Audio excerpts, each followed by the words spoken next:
Okay, so I know I haven't done a video like this since my FNAF lore video from a bit ago when the channel was new and I was experimenting.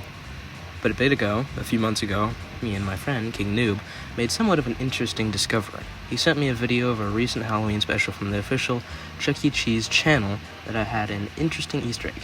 If you reverse some speech in the video, it says, "I have tickets to see the Wingers baseball game tonight to see Krusty Krat hit a home run. Go Wingers." I did, in fact, do this. I'm a pro CEC history man. Real. Let's get into the theory.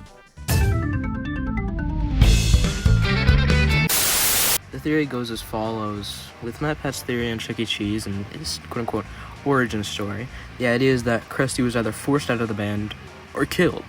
It's very evident that Chuck was heavily gaslighted by Pasqually, with the origin story mentioned beforehand having mentioned that Pasquale had planned to kill Chuck originally.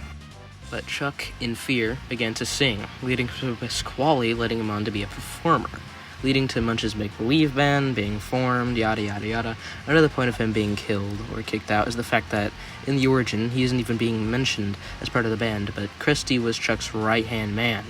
I know retcons exist, but there are many characters in the lore of Chuck E. Cheese that make it apparent that there were band members before Munch, yet in the origin it shows that in a 1970s setting, mind you that Chuck E. Cheese was founded in the late 1970s, when Munch wasn't even in the band, Munch is very much present, and also in the role of Chuck's right-hand man. On to King. More of this continues as we see in the new music video for Every Boy, Every Girl, a remaster of one of their own songs from the 90s to the early 2000s.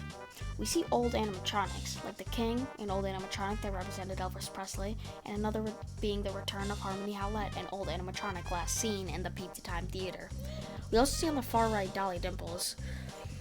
We even see in a deleted Halloween special more of these old animatronics like Madame Oink, but we never see Krusty until just recently in their more recent Halloween special, not the deleted one. For some reason, everyone just forgot until now. Now, before I move on, back to Every Boy, Every Girl for a second. Notice how it's the grand opening of the first location in 1977? Why is Munch there? Munch wasn't even considered yet. Krusty was there, he had nowhere to be found in that video. In MatPat's theory, he goes on to talk about how Pasquale is feeding them false memories, and how every time a band member goes missing, essentially, he tries to distract them from the truth. Obviously, it's worked for the most part, but for some reason he wants to keep Krusty more hidden. Was it something Krusty did? Was it something he told Chuck? Who knows? Now, I believe in this Halloween special where Chuck suddenly remembers Krusty when the clip is played in reverse is no coincidence. I believe Chuck is starting to see through Pasquale's lies, and the truth is starting to unravel. But when will Pasquale find out? And if he has already, what might he do to Chuck? Alright, back to Dom.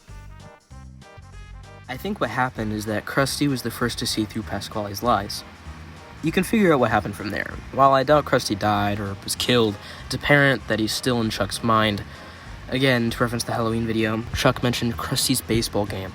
Could this mean that Krusty was simply kicked out for trying to reason with Chuck, trying to get behind Pasquale's control? I don't know, because I'm not Chuck E. Cheese Entertainment. Well, yes, it's possible Krusty just quit because, for one, he does baseball. I doubt someone like Krusty, a seemingly outgoing guy, would give up something like baseball. Then again, what Krusty had was a good partnership, presumably a good pay, and, well, a role in one of the fastest developing pizza parlors of the 1970s and 80s. But if we are correct about Krusty, that means that the true intentions behind Pasquale's control over Chuck is to keep the business alive.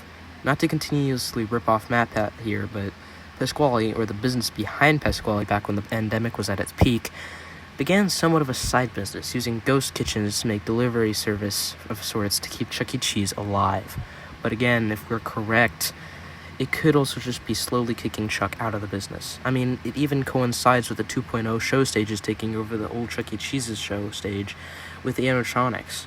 What remains of Chuck E. Cheese in those pizzerias is just his face and some of his friends. I'm not a Chuck E. Cheese nerd like King, but it is indeed depressing seeing the soul of a company die out. It's clear that in the Chuck E. Cheese quote-unquote lore, and even in the actual business side of things, Chuck E. Cheese Entertainment is wanting to kind of move on. And at that, they want to try something new. Finally, on to King. As I rewatched the deleted Halloween special, I realized something. Pasquale made Chuck go into the woods to a Pete's Time Theater location Chuck didn't even know existed to get a recipe. Not only is it in the woods, the animatronics chase Chuck throughout the building, and then when Chuck criticizes the animatronics song, they attack him. This is not a plan to get the recipe. Pasquale was trying to get rid of Chuck. As the animatronics chase Chuck, the night guard sits there clapping without helping him. I've had a lot of speculations and theories I could run on about for ages. This one makes the most sense to me.